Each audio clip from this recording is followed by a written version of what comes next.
ಅಖಂಡ ಭಾರತ ವಾಹಿನಿಯ ಮತ್ತೊಂದು ವಿಡಿಯೋಗೆ ಸ್ವಾಗತ.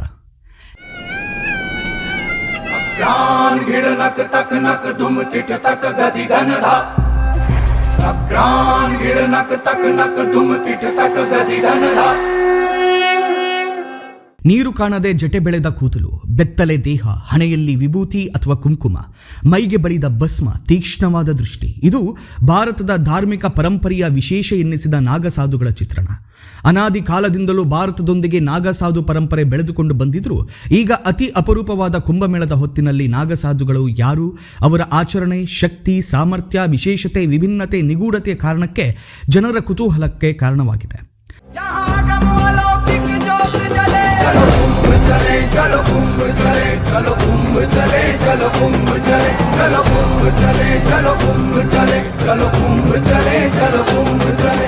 ಹಾಗಿದ್ರೆ ನಾಗಸಾಧುಗಳು ಎಂದ್ರೆ ಯಾರು? ಸಂತ ಪರಂಪರೆಗಿಂತ ನಾಗಸಾಧುಗಳು ಹೇಗೆ ಭಿನ್ನ? ಈ ಎಲ್ಲ ಅಂಶಗಳ ಬಗ್ಗೆ ಬೆಳಕು ಚೆಲ್ಲುವ ಪ್ರಯತ್ನವೇ ಈ ವಿಡಿಯೋ.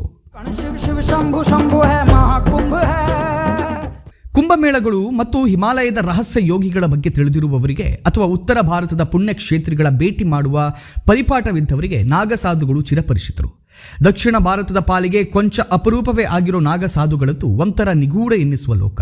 ಇದ್ದಕ್ಕಿದ್ದಂತೆ ಪ್ರತ್ಯಕ್ಷವಾಗುವ ನಾಗಸಾಧುಗಳು ಎಂದೂ ಯಾವ ಬಸ್ಸಿನಲ್ಲೂ ನಿಮಗೆ ಕಾಣಸಿಗುವುದಿಲ್ಲ. ಆದರೆ ಎಲ್ಲಿಗೆ ತಲುಪಬೇಕೋ ಅಲ್ಲಿಗೆ ತಲುಪುವ ಅಚ್ಚರಿ ಅವರ ವಿಶೇಷತೆ.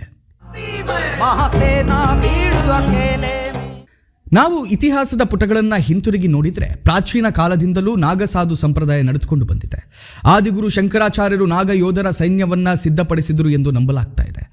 ವಾಸ್ತವವಾಗಿ ಆದಿಗುರು ಶಂಕರಾಚಾರ್ಯರು ಪವಿತ್ರ ಧಾರ್ಮಿಕ ಸ್ಥಳಗಳು ಮತ್ತು ಧಾರ್ಮಿಕ ಗ್ರಂಥಗಳನ್ನು ಬಾಹ್ಯ ದಾಳಿಗಳಿಂದ ರಕ್ಷಿಸುವ ಜವಾಬ್ದಾರಿಯನ್ನ ನಾಗಯೋಧರಿಗೆ ವಹಿಸಿದರು ಎನ್ನಲಾಗ್ತಾ ಇದೆ. ಆದಿಗುರು ಶಂಕರಾಚಾರ್ಯರು ಇಡೀ ಭಾರತಕ್ಕೆ ಈ ಸಂದೇಶವನ್ನು ನೀಡಲು ಬಯಸಿದ್ದರು. ಧರ್ಮವನ್ನು ರಕ್ಷಿಸಲು ಒಂದು ಕೈಯಲ್ಲಿ ಶಾಸ್ತ್ರ ಮತ್ತು ಇನ್ನೊಂದು ಕೈಯಲ್ಲಿ ಶಸ್ತ್ರ ಇರುವುದು ಅವಶ್ಯಕ. ಈ ಸಂದೇಶವನ್ನು ದೇಶದ ಮೂಲೆ ಮೂಲೆಗೂ ಹರಡಲು ನಾಗಸಾಧುಗಳನ್ನು ಕಳುಹಿಸಲಾಯಿತು. ಹೀಗಾಗಿಯೇ ಇಂದಿಗೂ ನಾಗಸಾಧುಗಳು ಸದಾಕಾಲ ಸಂಚರಿಸುತ್ತಲೇ ಇರುತ್ತಾರೆ ಎನ್ನಲಾಗ್ತಾ ಇದೆ. ಸಾಮಾನ್ಯವಾಗಿ ನಾಗಸಾಧುಗಳು ಅಥವಾ ನಾಗಬಾಬಗಳು ಶಿವನ ಆರಾಧಕರ ಒಂದು ಪಂಗಡವಾಗಿದ್ದು, ಅವರು ಶಿವನನ್ನು ಪೂಜಿಸಲು ಶಿವನಾಗುವ ತತ್ವವನ್ನು ನಂಬುತ್ತಾರೆ. ಅವರು ನೋಟದಲ್ಲಿ ಉಗ್ರರು, ಆದರೆ ತುಂಬಾ ಸೌಮ್ಯರು ಮತ್ತು ಈ ಪ್ರಪಂಚದಿಂದ ಸಂಪೂರ್ಣವಾಗಿ ಬೇರ್ಪಟ್ಟಿದ್ದಾರೆ. ನಾಗಬಾಬಗಳು ತೀವ್ರವಾದ ಮತ್ತು ನಿಗೂಢ ಯೋಗಾಭ್ಯಾಸಗಳ ಮಾಸ್ಟರ್ಸ್ಗಳು. ಅವರು ಶಿವನನ್ನ ಆದಿಯೋಗಿ, ಮೊದಲ ಯೋಗಿ ಎಂದು ಕರೆಯುತ್ತಾರೆ. ಕುಂಭಮೇಳಗಳ ಸಮಯದಲ್ಲಿ ನಾಗಸಾಧುಗಳು ಅಥವಾ ನಾಗಬಾಬಗಳು ಭಾರೀ ಸಂಖ್ಯೆಯಲ್ಲಿ ಕಾಣಿಸಿಕೊಳ್ತಾರೆ. ಕುಂಭಮೇಳದ ಪವಿತ್ರ ಸ್ನಾನವು ನಾಗಸಾಧುಗಳೊಂದಿಗೆ ಪ್ರಾರಂಭವಾಗುತ್ತದೆ. ಅವರು ಮೊದಲು ಪವಿತ್ರ ಸ್ನಾನವನ್ನು ಮಾಡುತ್ತಾರೆ ಮತ್ತು ನಂತರ ಉಳಿದ ಭಕ್ತರು ಅವರನ್ನು ಅನುಸರಿಸುತ್ತಾರೆ. ಅವರು ಸ್ವಾಭಾವಿಕವಾಗಿ ಬೆತ್ತಲಾಗಿ ಕಾಣಿಸಿಕೊಳ್ಳುತ್ತಾರೆ ಅಥವಾ ಸೊಂಟದ ಬಟ್ಟೆಯನ್ನು ಧರಿಸುತ್ತಾರೆ. ತಮ್ಮ ದೇಹಕ್ಕೆ ಬೂದಿಯನ್ನ ಹಚ್ಚಿಕೊಳ್ಳುತ್ತಾರೆ ಮತ್ತು ಎಲ್ಲ ಸಮಯದಲ್ಲೂ ಅವರು ಒಂದು ರೀತಿ ಮಬ್ಬಿನಲ್ಲಿ ಅಥವಾ ತಮ್ಮದೇ ಲೋಕದಲ್ಲಿರುವಂತೆ ಕಂಡುಬರುತ್ತಾರೆ. ಸಾಮಾನ್ಯವಾಗಿ ಭಾರತದ ಎಲ್ಲ ಕಡೆಗಳಲ್ಲೂ ನಾಗಸಾಧುಗಳು ಕಂಡುಬಂದರೂ ಹಿಮಾಲಯ ಮತ್ತು ಗುಹೆಗಳಲ್ಲಿ ವಾಸಿಸುತ್ತಾರೆ. ಅವರು ಹೆಚ್ಚಾಗಿ ಅಖಾಡ, ಆಶ್ರಮ ಅಥವಾ ದೇವಾಲಯಗಳೊಂದಿಗೆ ಸಂಬಂಧವನ್ನು ಹೊಂದಿರುತ್ತಾರೆ. ಹಾಗೆಯೇ ಇವರು ಹೆಚ್ಚಾಗಿ ಗುಂಪುಗಳಲ್ಲಿ ವಾಸಿಸುತ್ತಾರೆ. ಈ ಸಾಧುಗಳಲ್ಲಿ ಕೆಲವರು ತಪಸ್ಸು ಮಾಡಲು ಹಿಮಾಲಯ ಮತ್ತು ಗುಹೆಗಳಿಗೆ ಹೋಗುತ್ತಾರೆ. ಅವರು ಅರ್ಧ ಕುಂಭ ಮತ್ತು ಮಹಾಕುಂಭದಲ್ಲಿ ನಗ್ನರಾಗುತ್ತಾರೆ. ತಮ್ಮ ದೇಹದ ಮೇಲೆ ಬೂದಿಯನ್ನು ಹಾಕಿಕೊಂಡು ನೃತ್ಯ ಮಾಡುತ್ತಾರೆ ಮತ್ತು ಹಾಡುತ್ತಾರೆ. ನಾಗಸಾಧುಗಳು ಆಗುವುದು ಎಂದರೆ ಅದು ಸುಲಭದ ಕೆಲಸವಲ್ಲ. ಅದಕ್ಕಾಗಿ ಅವರು ಕಠಿಣ ತಪಸ್ಸನ್ನು ತೆಗೆದುಕೊಳ್ಳಬೇಕಾಗುತ್ತದೆ. ಕಠಿಣ ಜೀವನ ಶೈಲಿ, ನಿಷ್ಠಾವಂತ ತಪಸ್ಸಿನ ಮೂಲಕ ಮಾತ್ರ ಅವರು ನಾಗಸಾಧುಗಳೆನಿಸಿಕೊಳ್ಳುತ್ತಾರೆ. ಅವರ ಮನಸ್ಸು ಎಷ್ಟು ಕಠೋರವಾಗಿರುತ್ತದೆ ಎಂದರೆ ಅವರು ಜೀವಂತವಾಗಿದ್ದಲೇ ತಮಗೆ ತಾವೇ ಪಿಂಡದಾನವನ್ನು ಮಾಡಿಕೊಂಡಿರುತ್ತಾರೆ. ಹಿಂದೂ ಧರ್ಮದಲ್ಲಿ ಓರ್ವ ವ್ಯಕ್ತಿಯ ಮಾನವ ಜನ್ಮ ಪೂರ್ಣಗೊಳ್ಳುವುದು ಆತನು ಮರಣ ಹೊಂದಿದ ನಂತರ ಮಾಡುವ ಪಿಂಡದಾನದಿಂದಲೇ. ಹಾಗಾಗಿ ಇವರು ಪಿಂಡದಾನವನ್ನು ಮಾಡಿಕೊಳ್ಳುವ ಮೂಲಕ ಭೌತಿಕ ಜಗತ್ತಿನಿಂದ ದೂರ ಸರಿಯುತ್ತಾರೆ. ಅವರ ಎದುರು ಯಾರಾದರೂ ಬಂದರೆ ಹರಸುವ ಹಾಗೂ ಶಪಿಸುವ ಮೂಲಕವೂ ಜನರಲ್ಲಿ ನಾಗಸಾಧುಗಳು ಅಚ್ಚರಿಯನ್ನು ಮೂಡಿಸುತ್ತಾರೆ.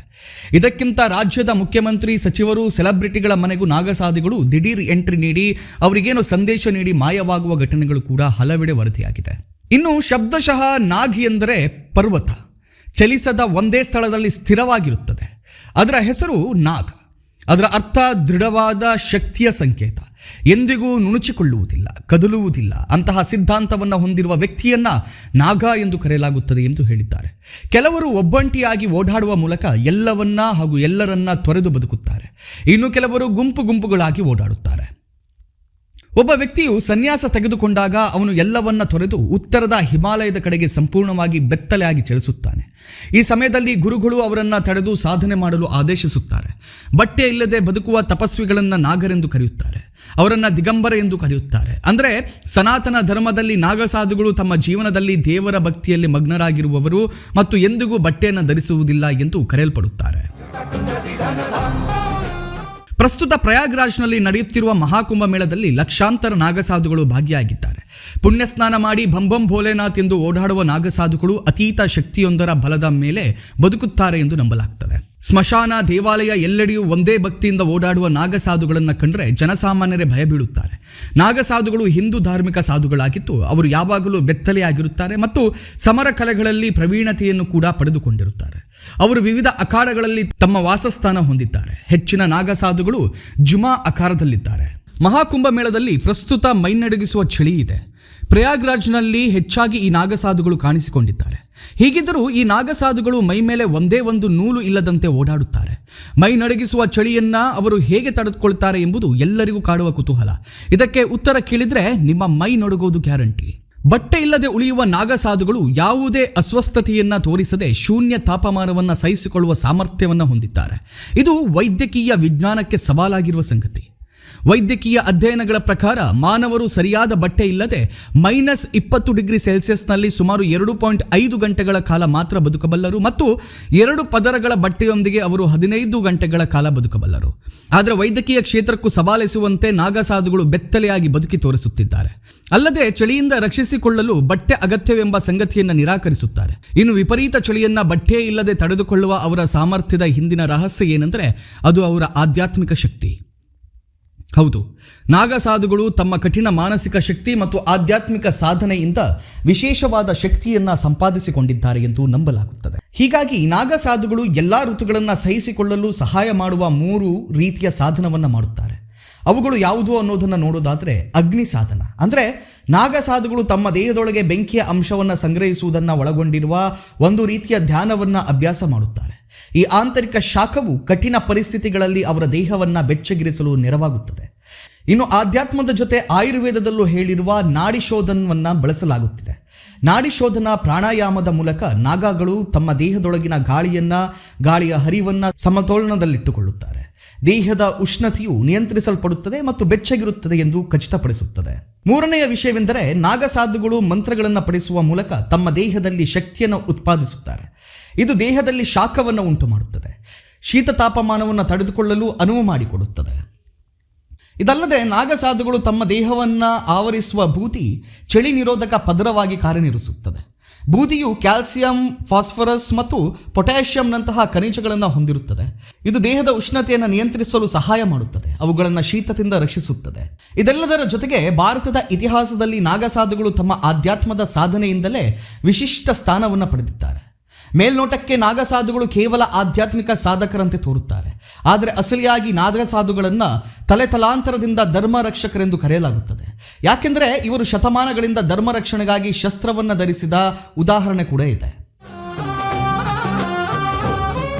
ಇತಿಹಾಸದ ಪುಟಗಳು ದಾಖಲಿಸಿದಂತೆ 1664ರ ಮೊದಲ ಬಾರಿಗೆ ಮೊಘಲ್ ಚಕ್ರವರ್ತಿ ಔರಂಗಜೇಬನು ಕಾಶಿ ವಿಶ್ವನಾಥನ ದೇವಾಲಯದ ಮೇಲೆ ದಾಳಿ ಮಾಡಿದಾಗ ಈ ವೇಳೆ ನಾಗಸಾಧುಗಳು ತಮ್ಮ ಪ್ರಾಣ ತ್ಯಾಗ ಮಾಡಿ ದೇವಾಲಯವನ್ನು ರಕ್ಷಿಸಿದ್ದಕ್ಕೆ ದಾಖಲೆ ಇದೆ. ಅಷ್ಟೇ ಅಲ್ಲ, ನಾಗಸಾಧುಗಳ ಮೇಲೆ ನಡೆದ ಮಾರಣ ಹೋಮಕ್ಕೂ ಪವಿತ್ರ ಭಾರತದ ನೆಲ ಸಾಕ್ಷಿಯಾಗಿದೆ. ಕ್ರೂರ ದೊರೆ ತೈಮೂರ್ ಭಾರತದ ಮೇಲೆ ದಾಳಿ ಮಾಡಿದಾಗ ಸಾವಿರಾರು ನಾಗಸಾಧುಗಳನ್ನು ಹತ್ಯೆ ಮಾಡಿದ ಎಂದು ನಮ್ಮ ಇತಿಹಾಸ ಹೇಳುತ್ತದೆ.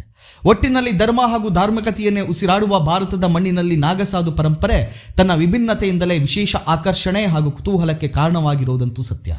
ನೀವಿನ್ನೂ ಅಖಂಡ ಭಾರತ ವಾಹಿನಿಯನ್ನು ಸಬ್ಸ್ಕ್ರೈಬ್ ಮಾಡಿಲ್ಲ ಅಂದರೆ ಕೂಡಲೇ ಸಬ್ಸ್ಕ್ರೈಬ್ ಮಾಡಿ. ಹಿಂದುತ್ವ, ಹಿಂದೂ ದೇಶದ ರಕ್ಷಣೆಗಾಗಿ ವಿಡಿಯೋವನ್ನು ಇತರರಿಗೂ ಶೇರ್ ಮಾಡಿ. ಅಖಂಡ ಭಾರತ, ಸನಾತನ ಯುಗಾರಂಭ.